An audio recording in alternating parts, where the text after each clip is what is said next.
Hello, my beautiful souls. Welcome sa ating tarot reading session. So, keep in mind, it's a general reading. It may resonate or it may not.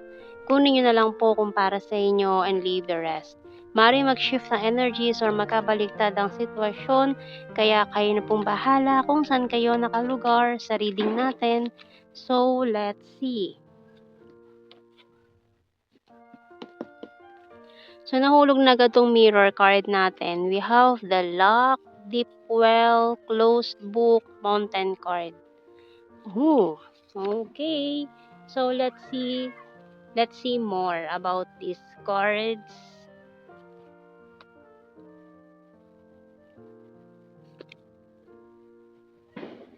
So, may mga tinalikuran ka for your goals eh. May mga tinalikuran ka dahil sa pangarap mo. Maaring isa dito is your love life. Maaring inisang tabi mo yung pag-ibig para lang makamit mo itong pangarap mo. So, we have here the Hourglass sa bottom card. Okay, so tingnan muna natin anong message ng Archangels. Pero parang it's about second chance eh. Kumbaga, after nangyari noon na iniwasan mo siya, dahil mas pinili mo, priority mo ang iyong goals, finances, pera, ay parang bibigyan kayo ng second chance ng universe to have this parang second chance, pangalawang pagkakataon para maayos itong nangyaring ito na parang hindi natuloy. We have here leadership by Archangel Gabriel. It's time for you to assume your leadership power and position and lovingly guide others. Ayan, so maaaring for some of you, dahil sa pagsusumikap, ayan, naging leader or na-reach mo na yung mga goals mo in life, and then maaaring baliktad ang sitwasyon, maaaring siya or ikaw, di ba? So maaaring kung siya itong umiwas sa iyo noon, dahil mas inuna niya itong mga goals niya, ngayon this person is looking for you. So gusto niyang balikan ka para ituloy yung naunsyamin yung connection noon. Parang it's a continuation eh. Parang this is not over yet. Parang continuation itong mga nakikita natin dito sa cards. Continuation. Kasi dati hindi pa siya sigurado eh. Ito eh. Undecided. So hindi siya sigurado pa. Parang hindi pa siya sigurado kung kayo na ba talaga. Maaaring iniisip niya kasi noon may makilala pa siyang iba na kaya hindi pa siya ready, or baka may makilala ka pang iba na baka ikaw yung hindi pa sigurado. So we also have here the King of Swords in the Nine of Pentacles, Four of Pentacles. Pero this person is still holding on. Kahit na nagkahiwalay kayo or nagkaroon kayo ng separation, ay hindi ka niya nakalimutan. Talagang hindi ka nawala sa isip at puso nitong taong ito. And we also have here the Ace of Swords, the Hermit card. Ang tagal niyang pinag-isipan to, nagtago, nag-soul searching, para isipin kung tama ba itong desisyon na to na balikan ka. And we also have here the Nine of Swords. Talagang nahirapan siya na isipin to, or nahirapan siya during separation. Kasi sinisisi niya yung sarili niya, bakit binitawan ka pa? Bakit hindi ka niya isinama sa pangarap niya? Parang gano'n eh. And we also have here the Emperor. Kasi nasa taas na niya na eh. Nasa taas na siya. Kumbaga na-reach niya na yung mga goals niya, pero ang laking puwang sa puso niya yung nawawala. Parang nakuha niya na lahat ng gusto niya, material things, pero ang laki ng puwang sa puso niya na nawawala, which is you. Bottom card, Justice. So, meron tayong energies dito ng Libra, Virgo, and Aries. Ayan. So, tingnan natin more messages sa ating tarot messages, oracle cards. Tired and dress. So, napagod na siya sa pagsunod, sa paghahabol sa pangarap niya. Ayan, so ngayon parang gusto niya maglaylo muna, magpahinga, and which is ikaw yung hinahanap niya. Husband-wife material. Kasi ikaw yung husband or a wife material na hinahanap niya.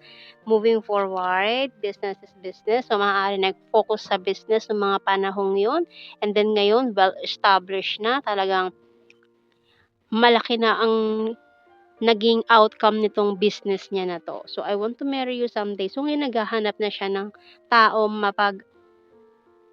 mapag-aanuhan niya kasi gusto niya nang lumagay sa tahimik or mag-asawa, magkapamilya. and patiently waiting. Pero ikaw yung iniisip niya eh.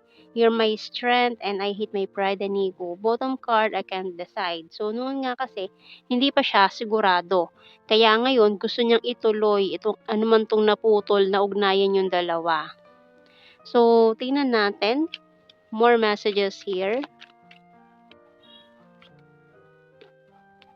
I know I was a distraction from your pain. I wish things could be different. I'm becoming a better person. It's time for me to heal now. I hid who I'm really am from you. I want to feel that way again. I wish I could share my good news with you and I want you. So ayan, gusto niyang i-share sa'yo itong mga na-reach niya, itong mga goals niya. Gusto niyang i-share yan sa'yo. Bottom card, you and I were too young. So nung nagkakilala kayo, maaari mga youngster pa kayo, mga bata pa, kaya parang hindi pa rin siya talaga sigurado kung ano ba talaga yung magiging kayo in the future. Pero ngayon sigurado na siya na ikaw talaga yung gusto niya, ikaw yung gusto niya, I want you, ikaw yung mahal niya eh.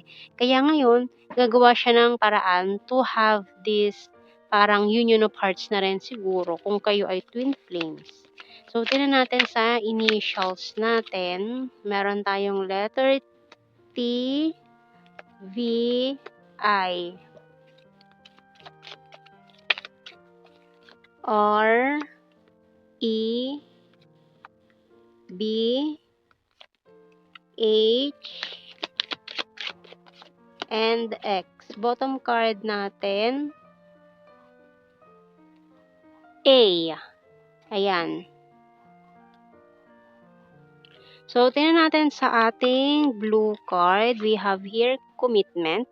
So, ngayon gusto niya ng commitment with you. Gusto niya ng seryosohan ngayon. And soulmate. So, maaaring noon din kasi takot siya sa commitment. And maaaring nag-start talaga to as infatuation kasi nga for some of you nagkakilala kayo mga bata pa. Ayan.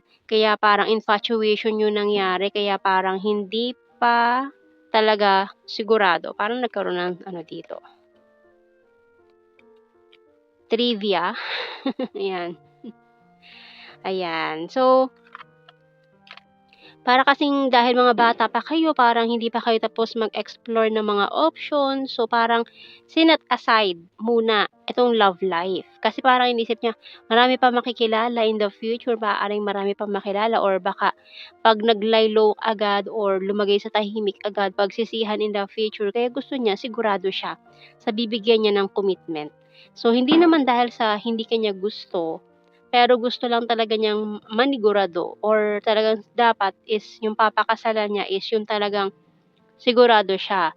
And gusto niya financially stable na siya kapag nangyari yun. And then ngayon, okay na, kaya ngayon, this person want to come back. Gusto niya ituloy itong mga naudlot na story or love story nyo nitong taong ito. So, tingnan natin sa general signs, send the messages. Number 7, air sign, Gemini, Libra, Aquarius. Number 2, August. 5, Cup is water sign, Cancer, Scorpio, Pisces. Cold City has a dirty sense of humor. Leo, Luzon, confusing. Kasi nung mga panahon yun, confused pa siya eh. Gorgeous, pero ngayon sigurado na siya sa'yo. We have present lover, Virgo, funny, shy at first, Aquarius, Capricorn, perfect smile, flower, amazing, cute and chubby, future lover, lake, practical, travel, May, other country, number 8, and creepy stalker.